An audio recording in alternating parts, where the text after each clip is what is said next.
ప్రతి ఒక్కరము కూడా ప్రార్థనలో ఏకీభవిద్దాం. ఈ రాత్రికాల సమయంలో దేవాది దేవుడు మనందరితో మాట్లాడులాగున అల్పునైన నన్ను మరుగు చేసి తన ఆత్మచేత నింపి మనతో ముచ్చటించులాగున ప్రతి ఒక్కరము కూడా ప్రార్థన చేద్దాం.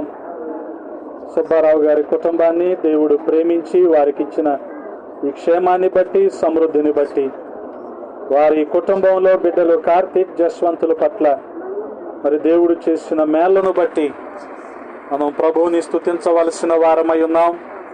కాబట్టి ప్రతి ఒక్కరము కూడా దేవుని మాటలను ధ్యానించడానికి ప్రార్థనాపూర్వకంగా సిద్ధపడదాం. ఎందుకనంటే దేవుని మాటలు మనల్ని బలపరుస్తాయి. ఆయన వాక్యము మనల్ని ఆదరిస్తుంది. మనం ఎటువంటి పరిస్థితుల్లో ఉన్నప్పటికీ మనకు ఆదరణ కలిగించేది దేవుని వాక్యము మాత్రమే. చిన్న ప్రార్థన చేసుకుందాం. మమ్మల్ని అతి మిక్కిలిగా ప్రేమించిన మా ప్రియ పరలోకపు తండ్రి, ఈ సాయంకాల సమయంలో మరొకసారి మీ పాద సన్నిధి చేరటానికి మీరు చూపిన కృపను బట్టి స్తోత్రాలు. గడచిన కాలం మీ రెక్కల నీడలో భద్రపరిచారు, క్షేమాన్ని, సమృద్ధిని అందించారు. ఈ రీతిగా ప్రతి ఒక్కరము ఈ ప్రాంతములో కూడి మిమ్మల్ని స్తుతించటానికి మీరు చూపిన కృపను బట్టి స్తోత్రాలు. రాజా, సహాయము చేయండి. మీరు ఏర్పాటు చేసిన లేఖనాన్ని బట్టి వందనాలు. ఈ లేఖనాన్ని మా వినికిడిలో దీవించండి. మా సమయాన్ని దీవెనకరంగా మార్చండి. మీ కృపకప్ప చెప్పుకుంటూ ఉన్నాం. సహాయము చేయండి అయ్యా.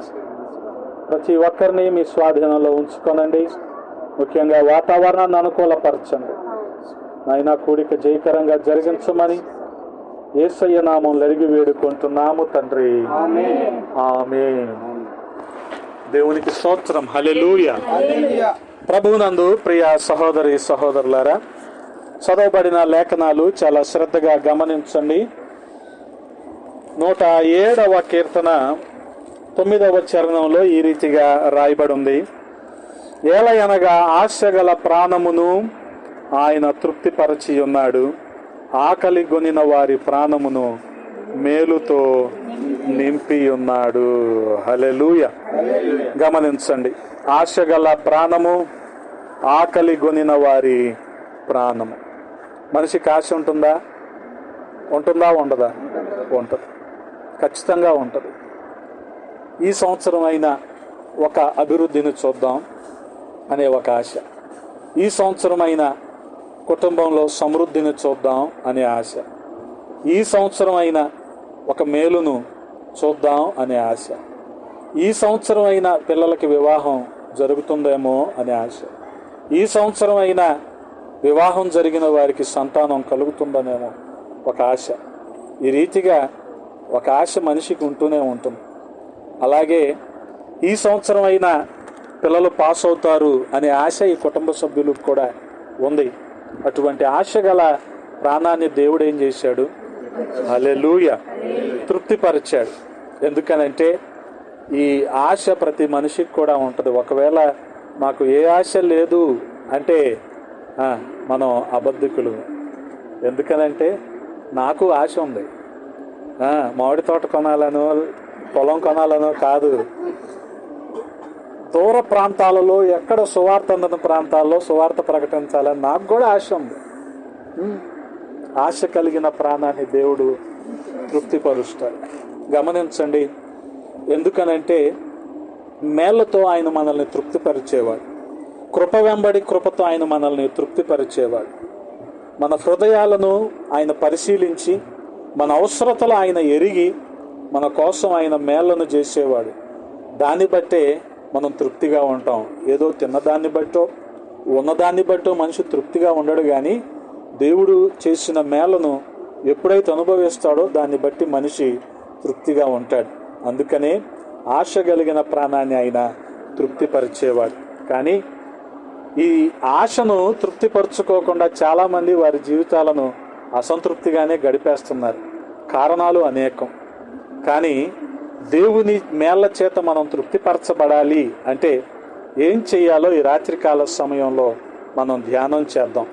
మొట్టమొదటిగా మనం చేయవలసింది ఏంటంటే ప్రభువుని అడగాలి. హల్లెలూయా. ఆయన్ని అడగాలి. మనకుండే అభిప్రాయం ఏంటంటే ఆయనకు తెలీదా?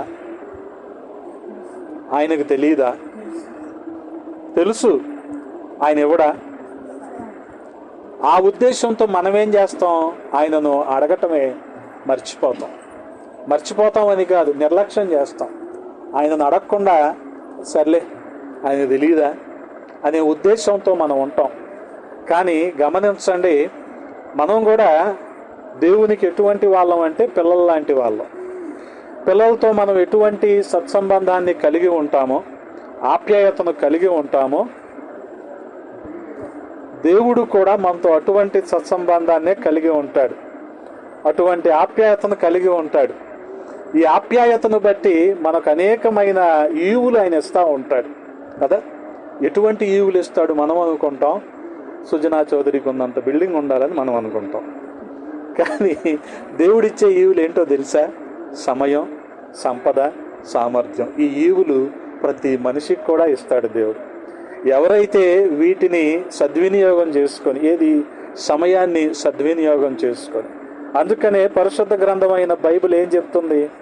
సమయాన్ని సద్వినియోగం చేసుకునేవారు ఎవరంట? జ్ఞానులు. సమయాన్ని దుర్వినియోగం చేసేవారు అజ్ఞానులు. ఎందుకని?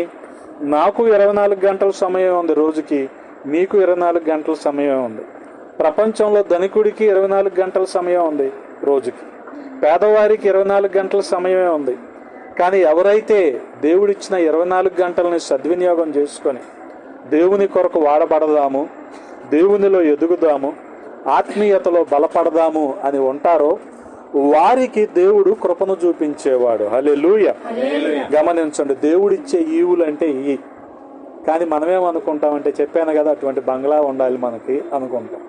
అది లేకపోతే దేవుడు మనకేమీ ఇవ్వలేదనే భ్రమలోకి వెళ్ళిపోతూ ఉంటాం. మరి మెట్టుకు ఏదేమైనప్పటికీ దేవుడిచ్చిన ఈవులను మనం సద్వినియోగం చేయాలి. పొందుకున్న వాటిని బట్టి ప్రభువుకి కృతజ్ఞత చెల్లించాలి. పొందుకోబోయే వాటి గురించి ప్రభువుకి ప్రార్థన చేయాలి. హల్లెలూయా. పొందుకోబోయే వాటి గురించి జాగ్రత్తగా మనం ప్రార్థన చేయాలి, కనిపెట్టి చూడాలి. దేవుడు వాస్తవానికి ప్రతి మనిషి పట్ల కూడా ఒక గొప్ప ప్రణాళికను కలిగి ఉన్నాడు కదా. మనల్ని ఎలా చూస్తున్నాడు? ఆయన పిల్లల్లాగా చూస్తున్నాడు. పిల్లల్లాగా చూసినప్పుడు మన పట్ల ఆయనకి ఒక కన్సర్న్, లేకపోతే ఒక కరుణ అనేది ఉంటుంది. ఈ అభిప్రాయాన్ని బట్టి మనకేది అవసరం అవన్నీ కూడా ఆయన ఏర్పాటు చేయటానికి ఇష్టపడతాడు కదా. పిల్లలకు కూడా మనం వాళ్ళు బయట తింటే ఆరోగ్యం చెడిపోద్దామని చెప్పి అన్నీ కూడా ఇంట్లో చేయటానికి మనం చూస్తామా లేదా?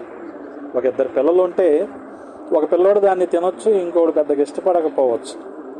కానీ మనం మాత్రం అన్నీ చేసి పెడతాం, అన్నీ కూడా అందుబాటులోకి తీసుకొస్తాం. వాళ్ళు దాన్ని ఉపయోగించుకోవచ్చు, ఉపయోగించుకోకపోవచ్చు కదా. కానీ గమనించండి, ఎప్పుడైతే వీటన్నిటినీ వాళ్ళు పొందుకొని అలాగే మాట్లాడకుండా ఉంటున్నారు అనుకోండి తల్లిదండ్రులతో, ఎలా ఉంటుంది తల్లిదండ్రులకి కదా. అడగటం కూడా అంతే.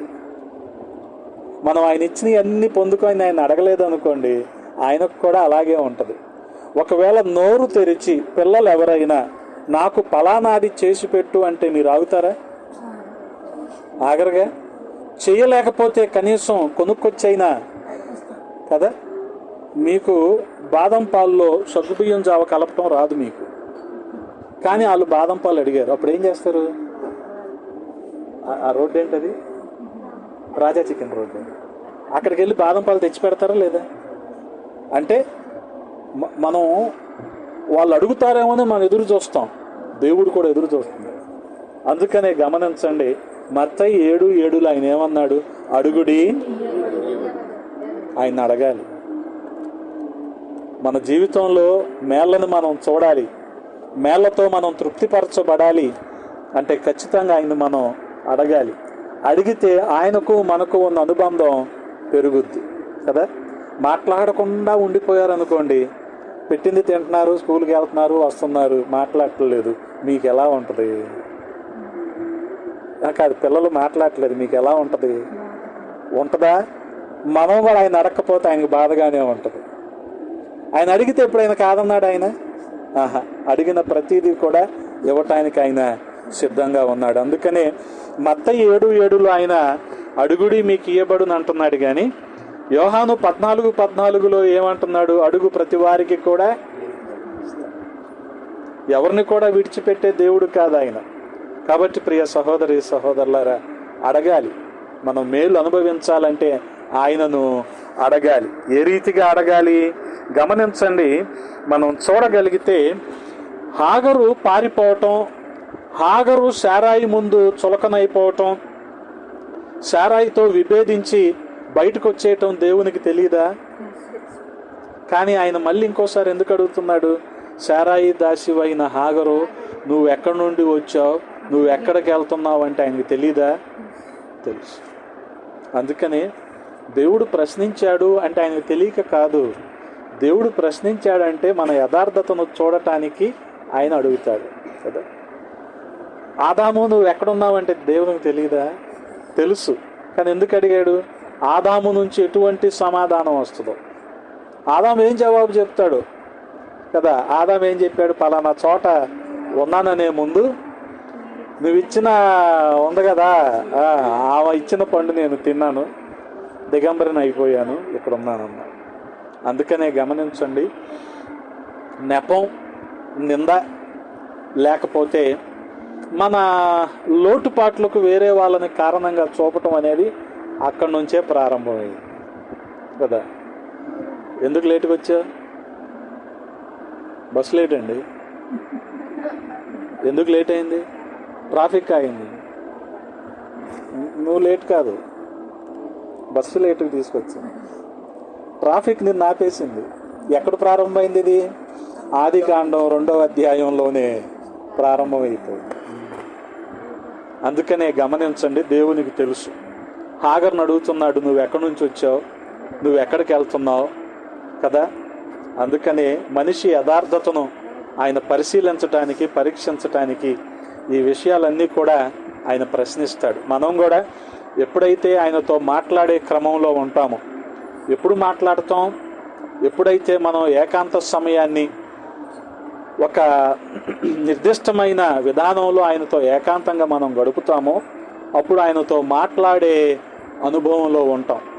ఆయన మనకు జవాబులు ఇచ్చే క్రమంలో ఉంటాడు. కాబట్టి ఈ క్రమాన్ని మనము అలవాటు చేసుకోవాలి.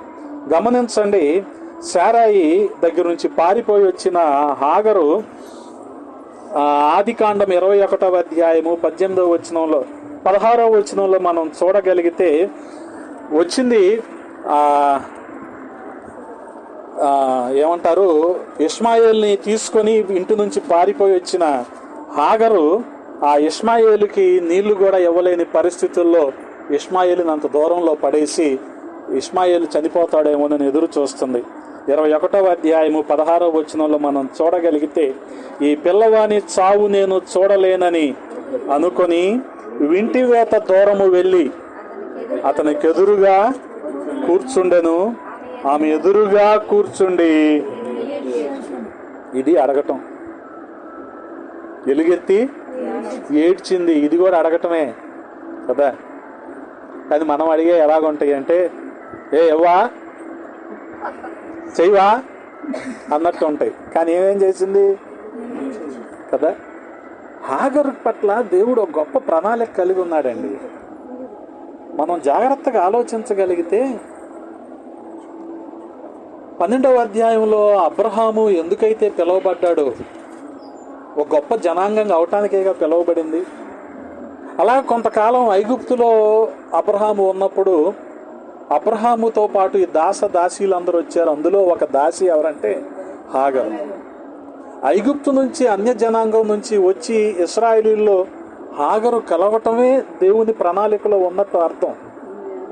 కానీ వీటన్నిటిని కూడా హాగరు మర్చిపోయి ఎంతసేపు శారాయి దగ్గర నుంచి పారిపోవటం కానీ, ఇష్మాయేలుని తీసుకొని వెళ్ళిపోవటం కానీ గమనించండి. ఇవన్నీ చేస్తూ ఉంది దేవుని ప్రణాళికను అర్థం చేసుకోవాలి. కానీ దేవుని ప్రణాళిక, దేవుని మేలు ఆమె అనుభవించక తప్పలేదు, అనుభవిస్తూనే ఉంది. ఎప్పటికీ? ఈ రోజుకి కూడా. మనం 30 అడుగులు 40 అడుగులు తవ్వితే నీళ్ళు వస్తాయి, వాళ్ళకి నీళ్ళు రావంట, చమురు వస్తుందంట కదా. నీళ్ళు ఎవరికి ఉపయోగం? కానీ అక్కడ చమురు వచ్చింది అనుకోండి, దేశాలకు వాళ్ళు ఎగుమతి చేయొచ్చు, దేశాలతో వాళ్ళు వ్యాపారం చేయొచ్చు. ఇంతగా హాగరు సంతానాన్ని దేవుడు ఆశీర్వదించాడు. హల్లెలూయా. ఇష్మాయేలును కూడా అలాగే ఆశీర్వదించాడు. కారణం ఏంటో తెలుసా? ఆమె ఎలుగెత్తి ఏడ్చి ప్రభువుని అడిగింది. అడగటం మనం అలవాటు చేసుకోవాలి. దేవుడికి తెలియదా అని మనం నిర్లక్ష్యంగా వదిలేస్తూ ఉంటాం, కానీ దేవుణ్ణి మనము అడగాలి.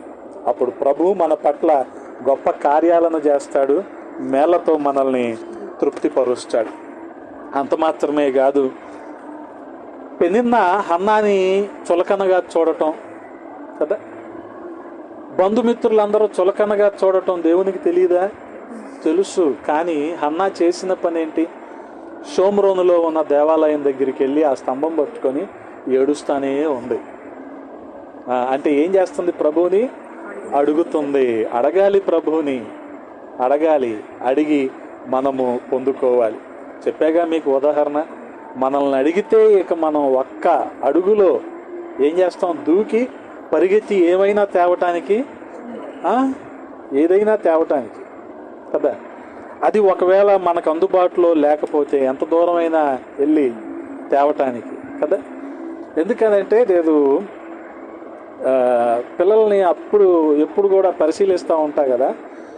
వాళ్ళ తల్లిదండ్రులు పిల్లల కోసం ఎంత ప్రయాసపడతారో, ఎంత త్యాగం చేస్తారో, వాళ్ళు అడిగింది ప్రతిదీ ఇవ్వటానికి ఎలా కష్టపడతారో, ఇచ్చి మురిసిపోతూ ఉంటారు. ఇవన్నీ నేను చూస్తూనే ఉంటా.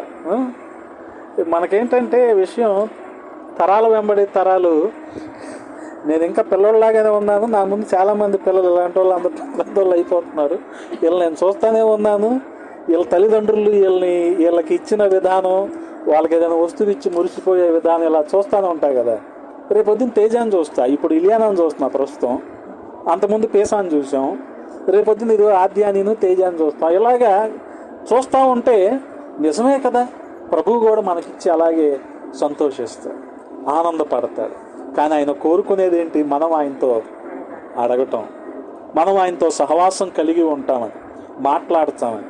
ఒకవేళ మనం మేలు అనుభవించట్లేదు అంటే ఆయన్ని మనం అడగట్లేదు అని అర్థం కదా.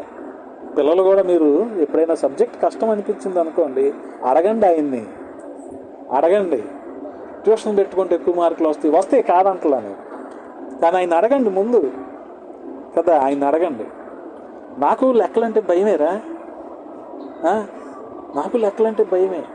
కానీ నేను ఇంటర్మీడియట్లో ఎంబైపీసీ చేశా. ఏది ఎంపీసీ కాదు మీలాగా, బైపీసీ కాదు నీలాగా, ఎంబైపీసీ 2 చేశా. తర్వాత రోజుల్లో స్టాటిస్టిక్స్ చెప్పా పిల్లలకి, స్టూడెంట్స్కి. నాకు భయమే లెక్కలంటే, కానీ ప్రభువుని అడిగితే ఆయన ఇస్తాడు కదా, ఇస్తాడు. ఆ జ్ఞానం ఇస్తాడు. ఆ భయం మనకు ఉండాలి. అడిగి మనం ప్రభువు నుంచి పొందుకోవాలి. చూసాం కదా, హన్న అలా ఏడ్చింది, హాగరు ఏడ్చింది, అడిగింది ప్రభువుని, పొందుకున్నారు వాళ్ళు. గమనించండి, మనం కూడా ప్రభువుని అడిగి పొందుకోవాలి. అంత మాత్రమే కాదు, మనం హృదయాశలు తీర్చబడాలంటే ఖచ్చితంగా ప్రభువుని అడిగి మనము పొందుకోవాలి. మన కోరికలన్నీ కూడా, మన ఆశలన్నీ కూడా ప్రభువుకి చెప్పుకొని మనము పొందుకోవాలి. రెండవది ఏంటంటే, దేవుణ్ణి అడగటం మాత్రమే కాదు, రెండవది ఆయన కోసం మనం ఎదురు చూడాలి కదా. కొన్నిసార్లు మేళ్ళు ఆలస్యం కావచ్చు, ఆశీర్వాదాలు ఆలస్యం కావచ్చు, కానీ ఆ ఎదురు చూసే అనుభవం కూడా మనలో ఉండాలి. ఎదురు చూసే అనుభవం. అందుకనే ప్రభువుని అడిగేటప్పుడు విశ్వాసంతో అడగాలి. ఎటువంటి విశ్వాసం? దేవుడు నాకు ఖచ్చితంగా ఇస్తాడు అనే విశ్వాసం, దేవుడు నాకు ఈ కార్యాన్ని చేసి పెడతాడు అనే విశ్వాసం. ఎంత విశ్వాసం ఉందో అంతే నిరీక్షణ కూడా ఉండాలి. ఎటువంటి నిరీక్షణ? ఆయన ఎప్పటికైనా చేస్తాడు. గమనించండి, షడ్రకు మేషాకు అబేద్నెగోల్ని అగ్నిగుండంలో వేసారు కదా. అంటే వాస్తవంగా విశ్వాసం తక్కువ ఉన్న వాళ్ళ ఆలోచన ఎలాగుంటుంది? ఖచ్చితంగా వీళ్ళు కాలిపోతారు. విశ్వాసం ఉన్న వాళ్ళ ఆలోచన ఎలాగుంటుంది? దేవుడు వీళ్ళని రక్షిస్తాడు. కానీ వాళ్ళ నిరీక్షణ ఎలాగుందో చూసారా?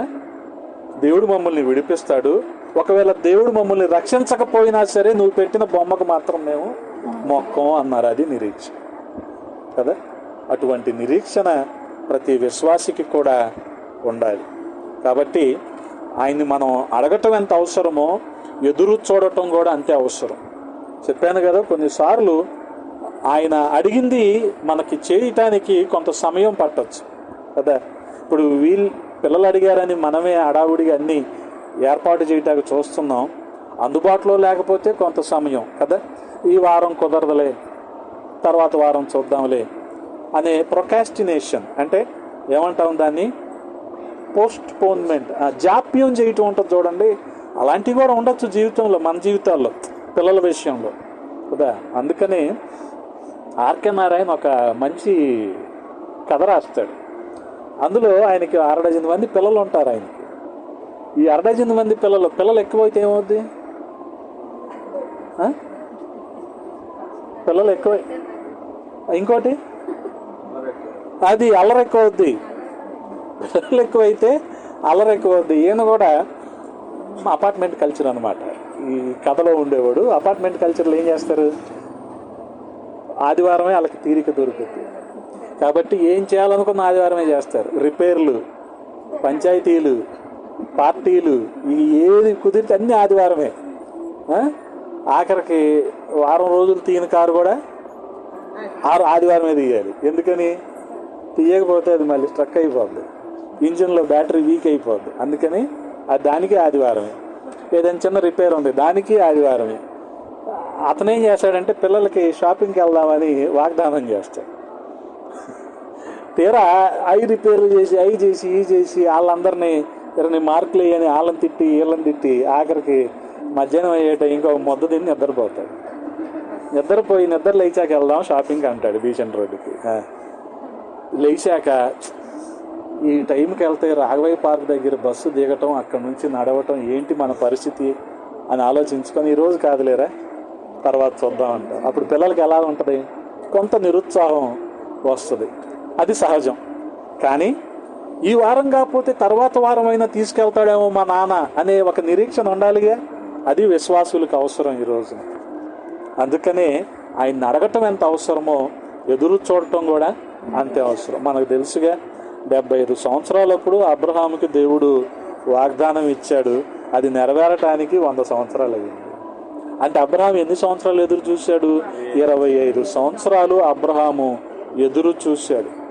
అందుకనే గమనించండి, ప్రభువుని అడిగేటప్పుడు విశ్వాసంతో అడగాలి, ఎదురు చూసేటప్పుడు యథార్థంగా ఎదురు చూడాలి. ప్రభువు మన నుంచి ఆశించేది ఇది, మనలో ఆయన కోరుకునేది ఇది.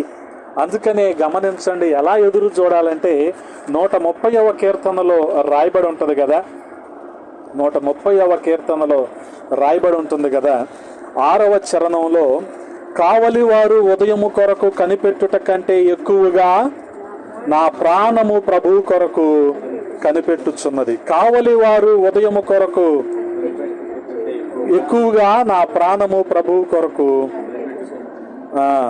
ఇశ్రాయేలు యెహోవా మీద ఆశ పెట్టుకొనుము, యెహోవా యొద్ద కృప దొరుకును, ఆయన యొద్ద సంపూర్ణ విమోచన దొరుకును కదా. మీరే వాగ్దానం చేశారు పిల్లలకి ఫలానా అది తెస్తామని. మీరు ఖచ్చితంగా అది తీసుకొని వస్తారని వీళ్ళేం చేస్తారు, ఎదురు చూస్తూ ఉంటారు కదా. ఏ బైక్ సౌండ్ వచ్చినా సరే ఇది మా నాన్న బైకే అనుకొని ఎదురు చూస్తూ ఉంటారు కదా.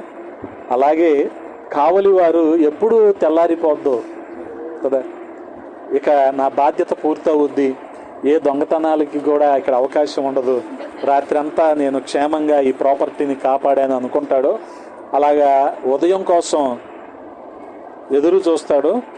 అలాగే దేవుని కోసం దావీదు యొక్క ప్రాణం అంట ఎదురు చూస్తుంది. హల్లెలూయా. అటువంటి నిరీక్షణ మనం కూడా కలిగి ఉండాలి. గమనించండి. అలాగే రైతు కూడా ఓ 3 నెలల పాటు ఎదురు చూస్తాడు, గింజ వేశాక పంట వస్తుంది అని ఎంత ఆశగా ఎదురు చూస్తాడు. అలాగే ఎంత గొప్పగా ప్రయత్నిస్తాడు, దానికోసం నీళ్లు పడతాడు, ఎరువు వేస్తాడు, ఇవన్నీ కదా. మనం కూడా అలాగే ప్రభు చేసే మేలు కోసం ఎదురు చూడాలి. ఇంకెంతకాలం? కాదు, ఆయన తగిన కాలంలో తగిన విధంగా మనకు అవసరమైన ప్రతిదీ కూడా ఆయన ఏర్పాటు చేస్తాడు. హల్లెలూయా. ఆ నిరీక్షణ మనకు ఉండాలి. ఇంతకు మనం ఆ రీతిగా ఆయన్ని అడిగిన తర్వాత పొందుకోకుండా ఉంటామనేది కాదు, ఖచ్చితంగా పొందుకుంటాం కదా. అలాగే సువార్త ప్రకటించిన తర్వాత ఆ ఆత్మలు ప్రభువు వద్దకి నడిపించబడటానికి కూడా సమయం పట్టుద్ది. గమనించాం, సమయం పట్టుద్ది. కానీ ఈరోజు జనాలు అనుకునేది ఏంటంటే, మేము కనిపించంగానే నూతన ఆత్మలు వచ్చేయాలి అనే ఒక రకమైన తొందరపాటులో ఉంటారు. ఇప్పుడున్న పరిస్థితుల్లో మరీ కష్టం కదా. వారానికి 1-2 సార్లు అయినా పలానా చోట కొంత అభ్యంతరం కలిగింది, పలానా చోట ఒక దాడి జరిగింది అని మనం వింటానే ఉన్నాం, చదువుతూనే ఉంటున్నాం. ఇవన్నీ జరుగుతున్న పరిస్థితుల్లో నూతన ఆత్మల కోసం మనం ఎదురు చూడాలి. ఒకరు కొంత తక్కువ సమయంలో ప్రభువు వద్దకు నడిపించబడతారు, ఒకరు కొంత ఎక్కువ సమయం తీసుకుంటారు ప్రభువు మాటకు లోబడటానికి. ఇందులో మనం చేసే ప్రయత్నం వల్ల ఒకటే, వారికి ప్రభువుని పరిచయం చేయటం కదా. అందుకని వారి విషయంలో కూడా మనం ఓపికగా ఎదురు చూడాలి. హల్లెలూయా. అందుకని గమనించండి, మనం కూడా ఏదైనా ప్రయాణాని కోసం ఏదో ఊరు వెళ్దామని చెప్పి రైల్వే స్టేషన్కి వెళ్ళాం. మన దృష్టి అంతా దేని మీద ఉంటుంది? రైలు ఎప్పుడు వస్తుంది అని ఉంటుంది. ఈలోపు ఎవడైనా వచ్చి సమోసా అంటే ఊరికయ్యా అంటాం కదా. ఇంకోటి వచ్చి బటరా మిల్క్ అంటే ఊరికయ్యా అంటాం. కానీ మన దృష్టి అంతా దేని మీద ఉంటుంది? మనం కూడా దేవుడు చేసే మేళ్ల మీద ఆ రీతిగా ఎదురు చూస్తూ ఉండాలి. దాన్ని బట్టే మనము తగిన కాలంలో మేళ్లను పొందుకుంటాం. హల్లెలూయా. అందుకనే గమనించండి, 123వ కీర్తనలో దావీదు మహారాజు అంటున్నాడు, దాసుల 2వ చరణం, దాసుల కన్నులు తమ యజమానుని చేతి తట్టును, దాసి కన్నులు తన యజమానురాలి చేతి తట్టును చూచునట్లు మన దేవుడైన యెహోవా మనలను కరుణించు వరకు మన కన్నులు ఆయన తట్టు. ఎదురు చూడటం అంటే అది కదా. దాసుని కన్నులు యజమానుని చేతి వైపు, దాసి కన్నులు యజమానురాలి చేతి వైపు కదా. వాళ్ళు ఎప్పుడు ఏమైనా ఇస్తారేమో అని కదా. ఎలాగైతే ఎదురు చూస్తారో అలాగే దేవుడు మనల్ని కరుణించేంత వరకు మన కన్నులు ఆయన తట్టు చూస్తూ ఉండాలంట. అందుకనే గమనించండి, ఎదురు చూడటం వలన మన కోరికలు దేవునిలో సఫలమవుతాయి. హల్లెలూయా. ఆయన మన ఆశలను తీర్చి మనలను తృప్తిపరుస్తాడు. అందుకనే దేవుణ్ణి అడిగిన విషయంలో మనం ఎంత ఆశగా అయితే అడుగుతున్నామో అంతే ఆసక్తిగా మనం ఎదురు చూడాలి. అందుకనే మాసిలామణి గారు ఒక మాట అంటారు, ఏమంటారంటే, ఆశ లేని వాడిని, ఆసక్తి లేని వాడిని యేసయ్య కూడా ఆశీర్వదించలేడంట. ఏదో నామకార్థంగా దేవుని సన్నిధికి వచ్చి వెళ్ళిపోతున్నారు అనుకోండి, దేవుడు అటువంటి వారిని కాదు. వారు ఒక ఉద్దేశంతో ఆసక్తితో దేవుణ్ణి వెంబడిస్తున్నారు అనుకోండి, ఏదో ఒక రోజున ఖచ్చితంగా దేవుడు వారి పట్ల గొప్ప కార్యాన్ని చేస్తాడు. హల్లెలూయా. గమనించండి. అందుకనే మొదటిగా మనం ఏం చేయాలి? మేలు పొందుకోవాలంటే ఆయన అడగాలి. రెండవది ఎదురు చూడాలి. మూడవది గమనించండి, మనకు ఓర్పు అవసరం. గమనించండి, ఓర్పు అవసరం. అంటే ఒక మాటలో చెప్పాలంటే, అబ్రహాం ఎంతకాలం ఓర్చుకున్నాడు? 25 సంవత్సరాలు ఓర్చుకున్నాడు కదా. సుబ్బారావు గారు ఎంతకాలం ఓర్చుకున్నారు? 1 సంవత్సరం. వాళ్ళ అబ్బాయి, అయ్యో ఈ ఒక్క సబ్జెక్ట్ ఎందుకు పోయింది, బాధ ఉంటుంది కాదా, ఈ ఒక్క సబ్జెక్ట్ కదా. సోషల్లో 33 వచ్చినాయండి, 33 వచ్చినాయండి. ఆ 2 మార్కులు వేస్తే మీ సొమ్మేం పోయిందని అడిగేవాళ్ళు లేరా? అడిగిన వాళ్ళు ఉన్నారు. ఏం పంతులమ్మా, అంతేనా? ఎక్కడి నుంచి చెయ్యాలి నువ్వేం రాయకపోతే? పేపర్లో దిద్దే రోజుల్లో నా మీద కూడా చాలా ఒత్తిడి ఉండేది. నా మీదనే కాదు, చాలామంది పేపర్లు దిద్దే ప్రతి ఒక్కరి మీద ఒత్తిడి ఉంటుంది. ముఖ్యంగా మాకేంటంటే యూనివర్సిటీలో అందరిది దూర విద్య, డిస్టెన్స్ ఎడ్యుకేషన్ కాబట్టి వాళ్ళు ఏదో ఉద్యోగాలు చేసుకుంటూ ఏవో రాస్తూ ఉంటారు కదా, వాళ్ళ సొంత పైత్యం అంతా ఖచ్చితంగా పాస్ అవ్వాలి మాస్టర్ అంటాడు. ఆడేం రాయకుండా ఖాళీ పేపర్లు మార్కులు వేయలేం కదా మనం. అలా ఉంటుంది. ఏమంటాడు, నేను అన్నీ రాశాను అంటాడు. తల్లిదండ్రులు ఏమైనా అంటారేమోనని. కానీ ఆడు ఏం రాశాడో లేదో మనకు తెలియదు. ఏదో ఒక మార్పు తగ్గింది అనుకోండి, ఏమంటాడు, వాళ్ళు ఏం వేయలేదంట. ఇటువంటి సహజమే. కానీ మనం ఓర్చుకున్నాం అనుకోండి. సుబ్బారావు గారు సంవత్సరం కాలం ఓర్చుకున్నాడు. అబ్రహాము 25 సంవత్సరాలు ఓర్చుకున్నాడు. ఈ ఓర్పు గమనించండి. హెబ్రీలకు రాసిన పత్రికలో ఉంటుంది కదా, 6వ అధ్యాయము 15వ. ఏంటన్నా జొంబా, సాల్సా, ఎరోబిక్స్ ఇంట్లో చేయట్లేదా? ఏమాయి ఆ మాట నమ్మి అతడు ఓర్పుతో సహించి ఆ వాగ్దాన ఫలము పొందెను. గమనించండి, ఓర్పు, సహనం కదా. ఆ ఓర్పు అనేది మనకి అవసరం. చెప్పాను కదా, అబ్రహాము 25 సంవత్సరాలు ఓర్చుకున్నాడు. ఆ ఓర్పుతో ఉండటం ద్వారానే దేవుడు ఆయనకి 12వ అధ్యాయములో ఇచ్చిన వాగ్దాన ఫలాన్ని పొందుకున్నాడు. 12వ అధ్యాయంలో పిలిచినప్పుడే దేవుడు ఆయన్ని ఏమని ఆశీర్వదించాడు? నిన్ను అంటే విస్తారమైన జనాంగంగా నేను ఆశీర్వదిస్తాను అన్నాడు. నీ సంతానాన్ని ఇసుక రేణుల్లాగా నేను విస్తరింపజేస్తాను అన్నాడు. ఆకాశ నక్షత్రాల్లాగా దీవిస్తాను అన్నాడు. ఈ వాగ్దాన ఫలము ఎంత ఓర్పుతో ఉంటే అబ్రహాము అనుభవించగలిగి ఉంటాడు. అందుకనే కదా అబ్రహాము గురించి ఆ విశ్వాస వీరుల జాబితాకు ముందే అబ్రహాము ప్రస్తావన వచ్చినప్పుడు గమనించండి, ఏం చేశాడంటే అబ్రహాము ఆ మాట నమ్మి, ఏది 12వ అధ్యాయంలో ఇచ్చిన మాట నమ్మి అతడు ఓర్పుతో సహించి ఆ వాగ్దాన ఫలము పొందెను. హల్లెలూయా. మనం కూడా దేవుడు మనకిచ్చిన వాగ్దానాన్ని మనం పొందుకోవాలంటే మన జీవితంలో ఓర్పు అవసరం. అది త్వరిత కాలంలో ఆ కార్యాన్ని మనం చూడగలగచ్చు, లేదా కొంత ఆలస్యంగా అయినా చూడగలగచ్చు, కానీ ఖచ్చితంగా అయితే మనము చూస్తాం. హల్లెలూయా. అందుకనే గమనించండి, షడ్రకు, మేషకు, అబేద్నెగోలు ఎటువంటి ఓర్పు కలిగి ఉన్నారు, ఎటువంటి నిరీక్షణ కలిగి ఉన్నారు. ఆ శ్రమను కూడా అనుభవించటానికి తగిన ఓర్పును వాళ్ళు కలిగి ఉన్నారు. హల్లెలూయా. అందుకనే పౌలు అపోస్తలుడు రోమీలకు రాస్తూ అంటాడు, గమనించండి, రోమీలకు రాసిన పత్రిక అంతా కూడా ఒక ప్రామాణికాన్ని ఆనాటి విశ్వాస సమాజానికి నేర్పించటానికి రాయబడి ఉంది.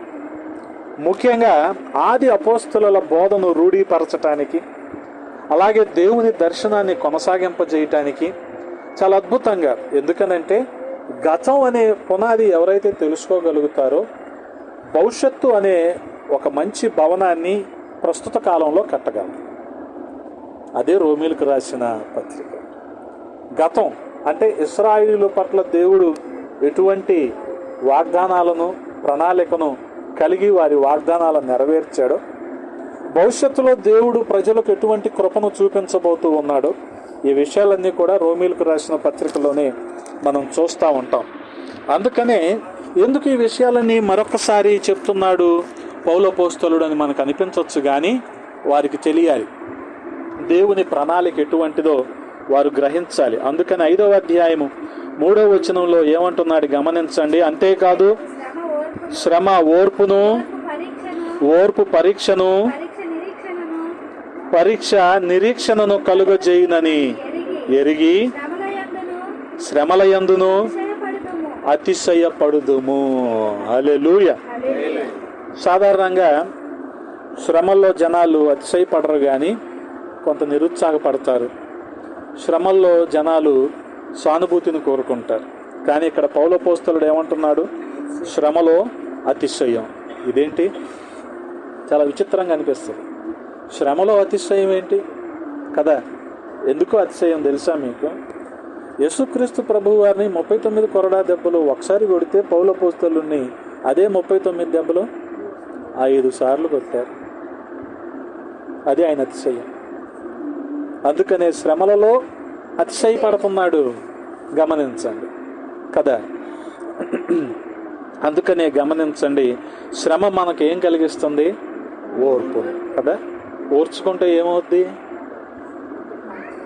గుడ్డు దాకడవుతుంది కదా. ఓర్చుకోకపోతే ఏమవుద్ది? ఆ పూటకి ఆమ్లెట్ అవుతుంది అంతే. ఓర్చుకుంటే గుడ్డు తాకడవుతుంది. అది ఓర్పు వల్ల కలిగే ప్రయోజనం. ఓర్పు ఏం చేస్తుంది? మనలో పరీక్ష మనలో నిరీక్షణను కలుగజేస్తుంది కదా. అబ్రహాం జీవితానికి మళ్ళీ వద్దాం. ఓర్చుకున్నాడు 25 సంవత్సరాలు. పరీక్షను ఎదుర్కోలేదా? ఎదుర్కొన్నాడు కదా. చాలా సందర్భాల్లో శారాయిని తన సహోదరిని చెప్పాల్సిన పరీక్షను ఎదుర్కొన్నాడు అబ్రహాం. కానీ ఒక నిరీక్షణ అయితే ఉంది. ఆఖరికి ఇస్సాకు పుట్టిన తర్వాత కూడా మరొక పరీక్ష. ఏంటది? ఇస్సాకును బలిమ్మంటే మరేంటి పరిస్థితి కదా. ఇస్సాకుని ఇచ్చిన దేవుడు ఇంకొకరిని ఎవడా అనుకున్నాడేమో. అందుకని ఇస్సాకును కూడా బలి ఇవ్వటానికి సిద్ధపడిపోయాడు. అటువంటి నిరీక్షణ కలిగి ఉన్నాడు. గమనించండి. అందుకని ప్రియ సహోదరి సహోదరులారా, మనం కూడా ప్రభు నుంచి మేళ్లను ఆశీర్వాదాలను అనుభవించాలంటే మొదటగా ఆయన అడగాలి, ఓర్పు కలిగి ఉండాలి. అంత మాత్రమే కాదు, మన జీవితంలో ఎదురు చూసే అనుభవం ఖచ్చితంగా ఉండాలి. ఎదురు చూసే అనుభవం లేని వారికి ఓర్పు అనేది ఎప్పటికీ రాదు. తప్పదు, ఈ మాట చెప్పక తప్పట్లేదు. ఎదురు చూసే అనుభవం లేని వారి. ఎందుకని? ఈ రోజున మనిషి జీవితంలో చాలా ప్రత్యామ్నాయాలు వచ్చేసినాయి కదా. ఆల్టర్నేటివ్స్ చాలా వచ్చేసినాయి కదా. బస్సు సమయానికి రావటం లేదు, సిటీ బస్సులేండి. సమయానికి రావటం లేదంటే మనకుండే ఆల్టర్నేటివ్ ఏంటి? Service auto. సర్వీస్ ఆటోకి ఇప్పుడు ఇంకా ఓలా. ఈ ఓలా కూడా ఇప్పుడు ఈ కానూరు రోడ్లో ఈ ట్రాఫిక్లో వెళ్ళలేదు అనుకుంటే మళ్ళీ ఓలాలో బైకు. ఓలా ఆటో కాదు, ఓలాలో బైకు. ఎన్ని ఆల్టర్నేటివ్స్ వచ్చినాయి కదా. అందుకనే ఎదురు చూసే అనుభవం లేని వారు సిటీ బస్ కోసం ఎదురు చూడరు. సిటీ బస్ కోసం ఎదురు చూశారంటే వాళ్ళకి ఏమున్నట్టు? ఓర్పు ఉన్నట్టు కదా. అటువంటి ఓర్పు మనకు అవసరం. ఎదురు చూసే అనుభవం అవసరం. కాబట్టి ప్రియ సహోదరి సహోదరులారా, అటువంటి వారిని ఆయన ఏం చేస్తాడు? వారి ప్రాణాన్ని మేళ్లతో తృప్తిపరుస్తాడు. ఆకలి గొనిన వారి ప్రాణాన్ని మేళ్లతో తృప్తిపరుస్తాడు. మనకు కూడా కొన్ని సందర్భాల్లో ఇటువంటి సమృద్ధి మనకుంటే పలానా అది చేద్దామని ఆశ ఉండదా? ఉంటుంది కదా. నాకు కూడా ఒక చిన్న ఆశ ఉంటుంది. ఇందాక ఒక ఆశ చెప్పాను కదా. ప్రతి సంవత్సరం ఏమనుకుంటామో తెలుసా? ఓ 10,000 పెట్టో 8,000 పెట్టో చెట్టు కొని, ఒక చెట్టు మామిడి చెట్టు కొని మీ అందరికి మామిడికాయలు ఇవ్వాలనుకుంటా నేను. కానీ అవి ఎప్పుడు పడతాయో వర్షాలు, ఎప్పుడు గాలి దుమ్ము వస్తుందో, ఇలాంటి వాటికి ఏదీ మిగలదు. ఈలోపు నాకు ఇచ్చే వాళ్ళు ఎలాంటి ఇస్తారో తెలుసా? రాలిపోయినవి తెచ్చిస్తున్నారు. అవి తెల్లారేకల్లా దెబ్బ తగిలిన గాలి అవి రోజుకి 2-3 పడేసి తినేది ఒకటి, పడేసే 4 అవుతుంది ఇంట్లో. అలాంటి పాపం మీకు తేలం కదా. ఇలా ఉంటుంది. ఏంటో ఈ మే నెల ఎప్పుడు కొన్ని మే నెలకు ముందు తయారవుతాయి అంటే అవి తయారవు కదా. ఇటువంటి మంచి వేడిమిలోనే అవి తయారవుతాయి. ప్రతి సంవత్సరం అనుకుంటున్నాను నేను 4-5 ఏళ్ళ నుంచి, కానీ రావట్లేదు ఎందుకో. మరి ఈ సంవత్సరం కూడా ఎదురు చూస్తా ఖచ్చితంగా. మీకు అటువంటి చిన్న ఆశ ఉంది నాకు మొదటి నుంచి. ఎందుకనంటే మీరు సిటీలో తినేవి అంత ఒరిజినల్ కాదు కదా నా ఆలోచన ప్రకారం. మా వైపు అంటే ఒరిజినల్ అన్నమాట. దాదాపుగా చెట్టు మీదే సగం పండిపోయి ఉంటాయి. అలాంటివి తింటే అసలు జీవితంలో మీరు రెండోది ఏది తినాలనిపించదు మీరు కదా. అందుకనే గమనించండి, ఇది ఒక ఆశ అనుకోండి. ఇటువంటి ఆశను కూడా ప్రభు తృప్తిపరుస్తాడు. అందుకనే 2వ వాక్యంలో ఏమంటున్నాడు? ఆ చరణంలో ఆకలి గొనిన ప్రాణాన్ని మేళ్లతో తృప్తిపరుస్తాడు. మేళ్లతో తృప్తిపరుస్తాడు కదా. చాలా కాలంగా ఎదురు చూస్తున్నాం. ప్రభు అది ఇచ్చే సమయానికి మనకి అంత తృప్తిగా ఉంటుంది, ఇక బహుశా ఆకలి కూడా అనిపించదు. ఎందుకనంటే ఆయన ఆశీర్వాదాలు ఆ రీతిగా ఉంటాయి. అది మన కష్టార్జితం వల్లనో మన మానవ ప్రయత్నం వల్లనో అవి ఫలింపులోకి వచ్చేవి కాదు, కానీ కేవలము దేవుని కృప ద్వారా మాత్రమే. అందుకని అటువంటి మేళ్లతో ప్రతి కుటుంబాన్ని, రోజున సుబ్బారావు గారి కుటుంబాన్ని దేవుడు తృప్తిపరచాడని వాళ్ళు ఈ స్తుతికూడికి ఏర్పాటు చేసుకున్నారు. ప్రతి కుటుంబాన్ని కూడా దేవుడు ఆ రీతిగానే తృప్తిపరుస్తున్నాడు. అటువంటి మేళ్లను ఇంకా ఇంకా ఇంకా మనం అనుభవించుదుము గాక. కృప వెంబడి కృపను మనం అనుభవించుదుము గాక. అటువంటి ధన్యత దేవుడు ప్రతి ఒక్కరికి దయచేయును గాక. ఆమేన్. తలలు వంచండి, ప్రార్థన చేసుకుందాం.